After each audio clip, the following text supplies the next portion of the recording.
I had been summoned to the palace of the Xylarian Empire on Virilia, a planet renowned for its luminous forests and crystalline cities.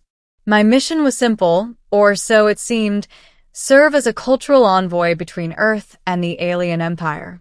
I had spent months studying their protocols, their art, and their philosophy, but nothing had prepared me for the moment I finally stood before Queen Isolara. The throne room was breathtaking. Towers of translucent crystal rose like trees toward the domed ceiling, reflecting soft sunlight that streamed from above. Streams of luminescent liquid flowed across the floors, carrying nutrients and energy throughout the palace. The air shimmered with subtle bioluminescent particles, giving every surface an ethereal glow. And at the center of it all sat Isolara, the alien queen, radiating authority and grace. She was unlike any ruler I had ever met. Her skin reflected light like liquid silver, and her eyes contained swirling patterns of violet and gold. Every movement she made was deliberate, precise, yet effortless. When she spoke, her voice was like a melody that resonated in the chest rather than the ears. "Human," she said, her gaze piercing, "I have observed you. You understand much of our customs, yet I wonder, do you understand beauty?" I paused. "Beauty, Your Majesty?" "Yes," she replied, leaning forward slightly, her hands folding elegantly in her lap. "Tell me, who do you find beautiful?" The question took me by surprise. In the months I had spent in her court, no one, not even the most senior ambassadors, had asked such a personal question. This was not about diplomacy or political strategy. It was intimate, vulnerable. I opened my mouth, searching for the appropriate response, the carefully calculated answer that would neither offend nor mislead. Yet no pretense felt right. I had spent enough time observing the Xylarian way to know that they valued truth, honesty, and perception more than flattery. "Your Majesty," I said finally, "I find beauty in those who act with integrity, courage, and empathy. It is not in appearance or form or the titles they hold.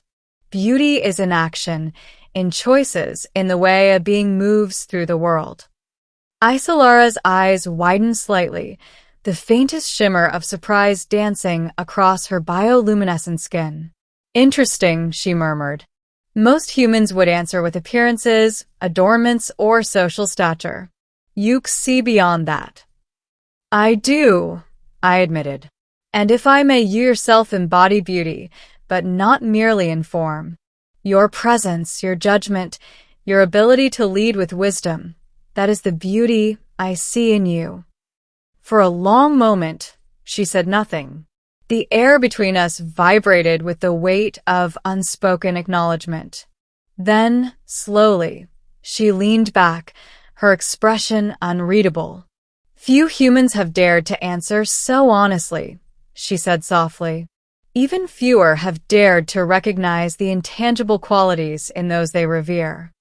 I bowed my head slightly, not out of fear, but respect. "Truth is the only currency I value in interactions, Your Majesty. Flattery may win favor temporarily, but honesty builds understanding." Her gaze softened, a subtle glow emanating from her eyes. "You are different," she said. "Not in the way humans claim difference, but in the way that matters. You perceive essence, not form. That is rare." Over the following days, the Queen and I spent time together in a manner unlike formal diplomacy. She invited me to explore her gardens, to witness the rituals of her court, and to discuss philosophy, history, and the moral frameworks that guided her people. Everywhere we went, I observed the elegance of her decisions, the subtlety of her influence, and the deliberate care with which she treated her subjects. I began to understand that beauty was woven into the very fabric of the Xylarian Empire.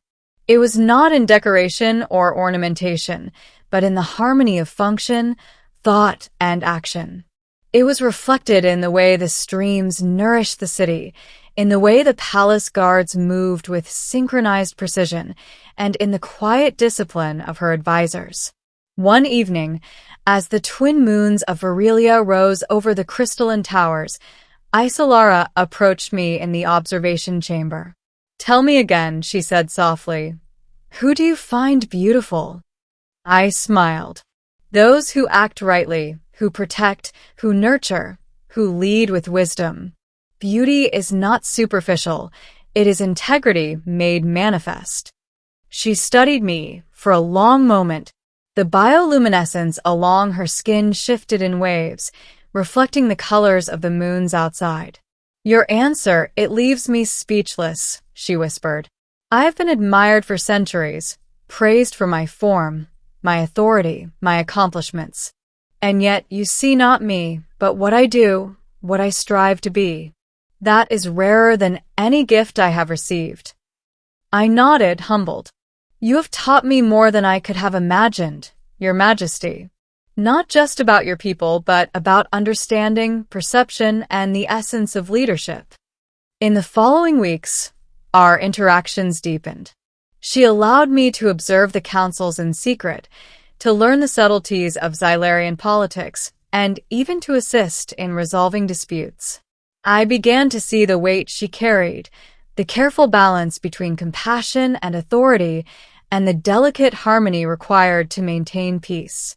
Through it all, her question haunted me, not in a troubling way, but as a reminder of what mattered most. Beauty was not decoration, it was action. It was courage. It was empathy. And in that, I realized she was as beautiful as any human could hope to witness. When the time came for my return to Earth, the Queen summoned me to the palace balcony. The twin suns were setting, casting a kaleidoscope of colors across the crystalline towers. She extended her hand, and I took it with reverence. "Remember," she said softly, "your answer was not merely a reflection of perception. It was a lesson for me as well. We often seek admiration for the superficial, but you reminded me of what truly matters." "I will remember," I said, "and I will carry this lesson wherever I go." Her eyes glimmered, and for the first time, she smiled fully, not the formal, regal smile of a queen, but the quiet, genuine smile of someone moved by insight. "Few humans leave my court with more than knowledge," she said. "You leave with understanding, and that is worth more than any praise I have ever received." As I boarded the shuttle for Earth, I looked back at the luminous towers, the flowing streams, and the Queen who had challenged me with a single question. I realized that the encounter had changed me. It was not just diplomacy, not just observation. It was a lesson in perception, respect, and the nature of beauty itself. The Queen's words, her trust, and her challenge would remain with me forever. And I knew that, wherever I went, I would seek beauty not in appearances, but in action, in courage, and in integrity. Because some lessons, once learned, illuminate far more than a single planet, a single palace, or a single life. And some answers, honest, unflinching, and sincere, can leave even an alien queen speechless.